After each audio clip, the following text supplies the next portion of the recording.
Swastiastu, salam rahayu, tiang Dewa Gede Dharma. Hari niki yang mendung niki tiang akan mereview masalah perawatan bilah keris dan teknik untuk mewarangi keris. Dan kebetulan saya diamanatkan oleh paman saya Jero Mangku Keneng saking Karangasem, Angan Telu. Beliau dari Arya Gajah Para, dan kebetulan tiang berniat untuk mencari tokoh yang ahli dalam hal teknik untuk mewarangi keris, yaitu Jero Mangku Pandai Sabaring Batuan. Oke semeton, kita langsung meluncur ke Batuan. Salam rahayu, makasih. Itu semeton sami yang sudah sampai di kediaman Jero Pandai Sabar, yang sudah berada di prapen beliau, dan akhirnya sesuai dengan tujuan tiang yang akan metaken tentang teknik merawat keris dan teknik untuk mewarangi keris. Swastiastu beli, apa kabar? Baik, swastiastu Pak Yo. Nah, niki beli untuk menindaklanjuti dari janji kita kemarin yang sudah bawa keris dari paman tiange dari Mangku Keneng. Nah, kenapa niki beli? Basic semua niki Pak Dewo, niki sampun rawuh ring di prapen tiang. Nah, keris niki sane ke bakto niki sami masuk ke suan sami.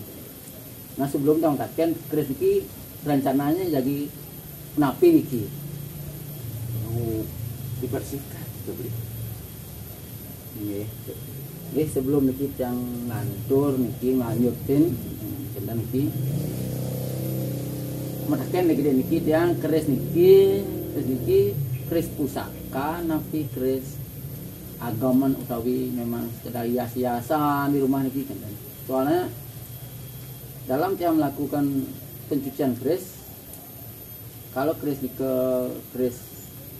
pusaka biasanya tiang melakukan sedikit ritual sebelumnya.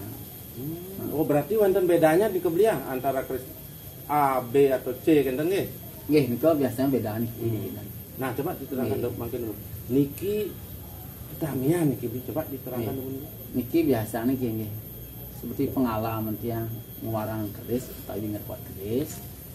Kalau keris tamian niki kan istilahnya keris pusaka, keris keluarga.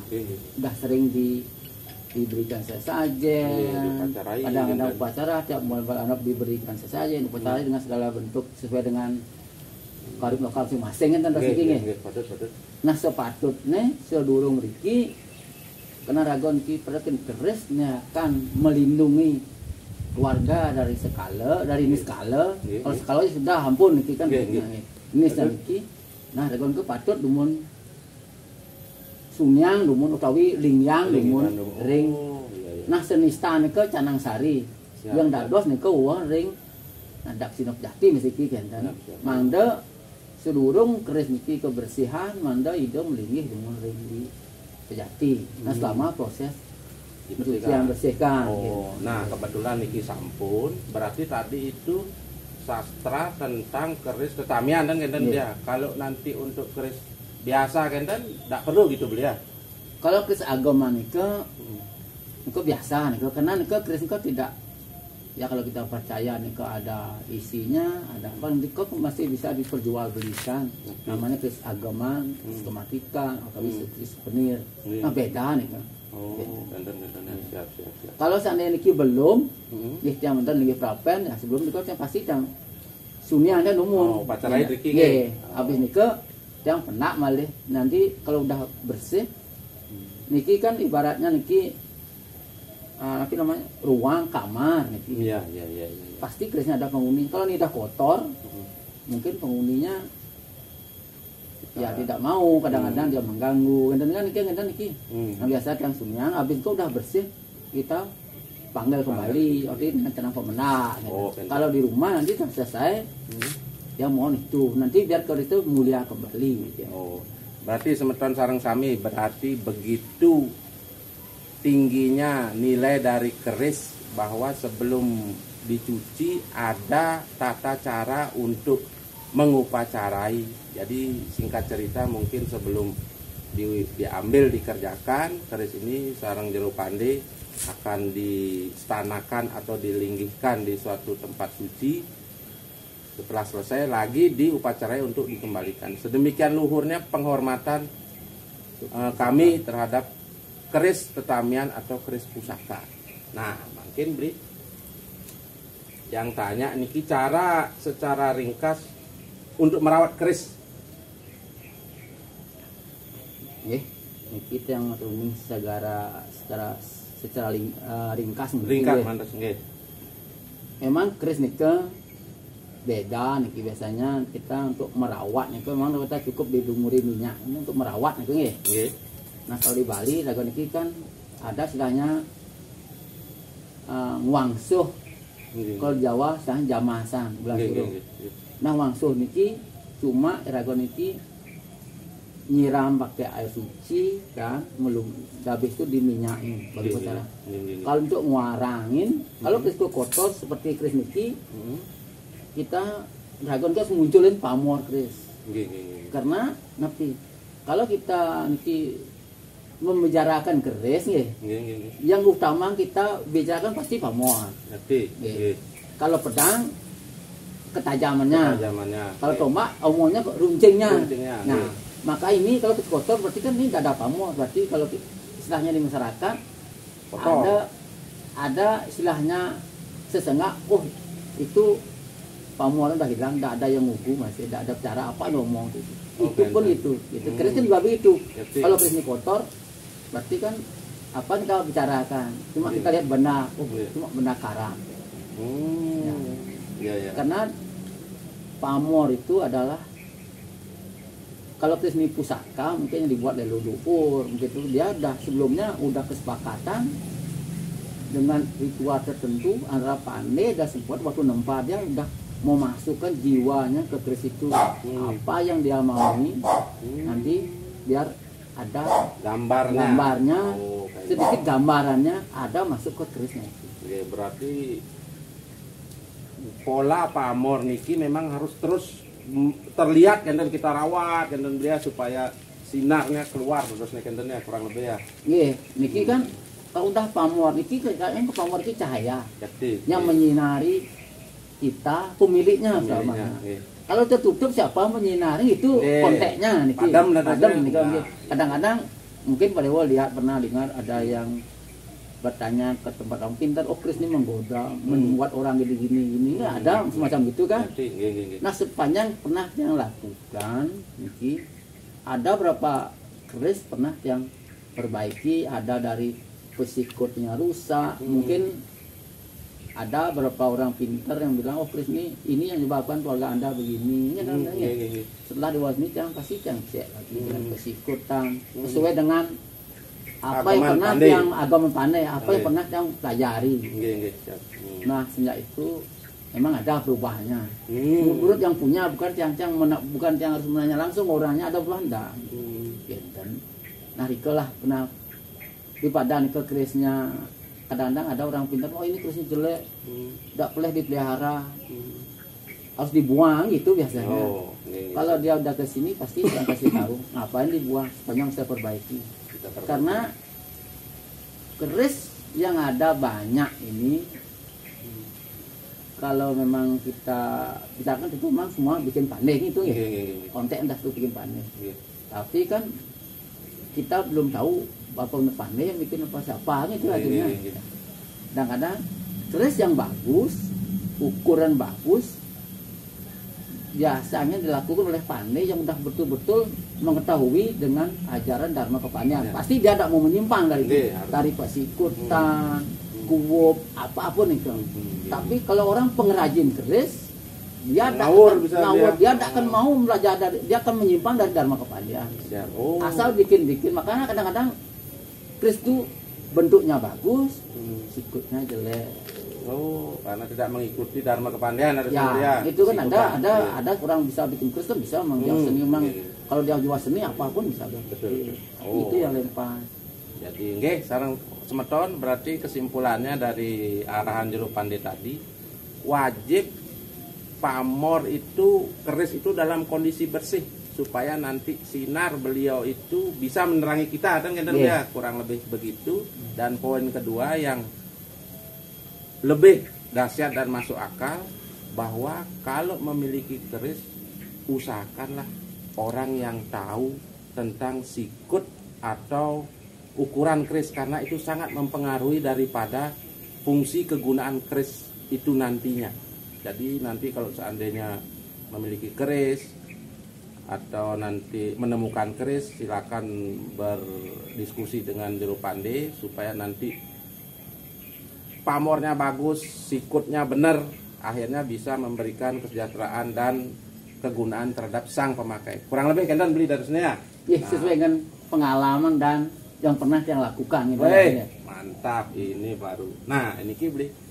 Setelah tadi teknik pemeliharaan, mungkin yang metaken tentang teknik mewarangi niki kan jadi diwarangi niki beli. Nah, coba diterangkan kepada kami yang awam ini bagaimana teknik mewarangi keris secara garis besar mantan beli. Nah, niki kan si keris yang Pak Dewo bawa niki kan gitu. Niki masih dalam kotor merah. Nah, pertama yang perlu yang lakukan karena niki udah di istana dulu yominya. Mungkin agak gampang niki. Pertama untuk menghilangkan proses awal nih dengan tradisional kita rendam pakai air kelapa beberapa hari yang tujuannya untuk membersihkan karat-karatnya. Oh ya, air kelapa ya.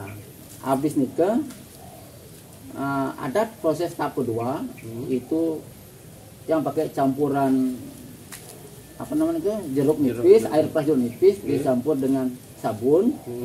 Itu untuk kita oleskan berangsur-angsur nih dari sini. Nah, bertahap nih kan. Sampai 1 jam sampai dia kelihatan putih, putih memutih namanya. Seperti ini ke atas nih. Memutih dia. Jadi karatnya sudah hilang dari memutih niki. Seandainya udah putih, itu baru kita masuk ke tahap ketiga. Yang ke teknik mewarangi dengan ada sistem moles dan sistem celup. Kebetulan dari kita pakai sistem celup. Kalau sistem moles memang kuatnya tidak kuat lah, tidak lama dan hasil pun tidak maksimal ya kalau sistem moles. Nah, nyelup iki bukan asal celup niki kan. Niki bisa proses sampai 3 kali 4 kali celupan. Biar hasilnya maksimal. Nah, tergantung kerisnya niki. Kerisnya tidak semua nika dicelup sekaligus nih. Bagus yang warangin satu keris satu warang satu proses. Kenapa? Karena setiap keris besi itu karakternya udah beda.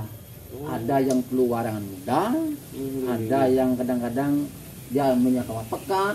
Nah, kita niki senang karena kalau masuk semua kan satu jadinya kita tidak tahu anunya. Karakter besi dan karakter besi nih. Nah, ini ada teknik nanti pencampurannya dari warang udah campur dengan jeruk. Kadang-kadang pas kita ngewarang itu ya, kadang kita harus nambah dari 2 biji jeruk, airnya bisa tambah segitu cukup. Nanti yang ke satu bisa tambah lebih banyak. Nah, dan itu besinya nih makanya itu yang banyak pengaruh nih kan.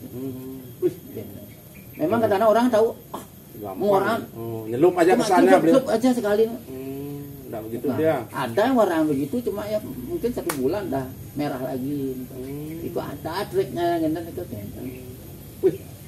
Berarti semeton luar biasa mewarangi keris niki tidak sembarangan, karena sang tukang warang harus benar-benar menjiwai, dia tahu teknik airnya itu sampai sepekat apa, juga teknik terhadap pengetahuan tentang serat besi, jadi tidak sembarang. Jadi kurang lebih kok yang simpulkan beli pembersihan harus sempurna beli ya. Pembersihan harus sempurna, pemusihan, setelah itu baru pewarangan dicelupkan, dan teknik pewarangan juga sangat luar biasa karena kita harus mengenali benar beli ya. Kurang lebih seperti itu ya. Wah, berarti sangat luar biasa nih. Mudah-mudahan nanti hasil daripada besi-besi keris pusaka niki bisa sempurna beli tunasnya. Yes, mungkin nanti yang niki keris niki sebelum tang warang mungkin yang jadi cek demun saya pesikutan nanti Iya. biar ndak rugi nyuci Iya, iya. habis nyuci dapat lagi kalau percaya. Nggih. Nah, ini juga tidak merusak bilah nih. Nggih. Ini ada trik pandai memang ada ya. Yang mesra. Ini selamat yang dados jurawat pembersih memang itu yang lakukan. Nggih. Kadang-kadang orang yang kaku ini terserah jangan cuma yang bisa kadang-kadang yang himbau juga masyarakat itu kan keris niki harus dirawat. Kita tidak perlu bikin sesajen aja terus. Kadang-kadang orang niki kan yang masih pikirannya masih terlalu kental dengan mistisnya itu kan dia cuma minta sinarnya aja Tapi tanpa nggak mau merawat. Cuma Oh. dia ngasih makan ini sesajen itu sering saya kasih sesajen terbuat tapi dirawat enggak juga salah. Oh. Karena fisik keris itu tidak bisa dikasih banten. Yang dikasih banten yoninya, kasih saja yoninya. Kalau fisiknya harus ke orang yang tahu tentang merawat keris. Nggih. Bukan kok pandai aja, tapi ada yang bukan pandai bisa pintar juga tata cara merawat keris juga. Penting orang yang tahu biar tidak salah. Kadang-kadang Iya. orang punya keris juga salah bahwa punya keris dirawat bawa ke tukang pisau kan juga salah itu kadang digerina lagi Iya, gitu iya. masalahnya. Nggih, beli mudah-mudahan nanti niki hasilnya maksimal, beli. Nggih, sukses yang semua mesra niki. sareng beli ya. Sukses semua atas kepercayaannya Oke, niki. berarti nanti setelah nanti selesai beli kontak-kontak malah ya. Nggih, Siap, siap. Komandan.